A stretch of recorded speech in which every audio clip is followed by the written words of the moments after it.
Il y a du monde ce matin au 12e étage du centre administratif de la ville de Bruxelles. La commission de concertation sur le futur aménagement de la Bourse fait salle comble et l'ambiance est électrique. Le projet s'est attiré les foudres de plusieurs associations sur le plan architectural d'abord. La restauration s'accompagne de ce que les architectes appellent un geste architectural évanescent, j'ai nommé la gaufre géante au-dessus du toit, et également d'une démolition, puisqu'il y a le soubassement, un des angles du bâtiment qui va être transformé en entrée. Ces interventions se positionnent de manière très précise et de manière très restreinte sur des points qui ont déjà été modifiés par le passé, qui ne sont plus dans leur état d'origine de 1873.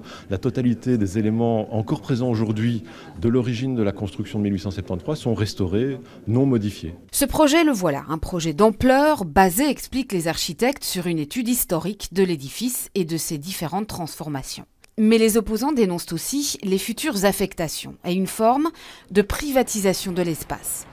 La nouvelle bourse sera ouverte au public. Les étages, soit un quart du bâtiment de 12 000 m², seront dévolus à un musée de la bière financé par le privé.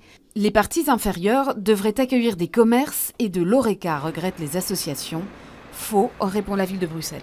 L'idée, c'est de réouvrir le passage, d'avoir un passage en partie en sous-sol, en partie dans la nef centrale, justement pour que les Bruxellois gratuitement puissent traverser la bourse et se réapproprier cet espace qu'ils ne découvraient pas jusqu'ici. L'idée, c'est de faire une galerie, mais ce n'est pas une galerie commerçante en tant que telle, c'est vraiment d'essayer d'avoir quelque chose qui anime le lieu et de faire des affectations plutôt d'équipements d'intérêt collectif. En attendant, la contestation grandit.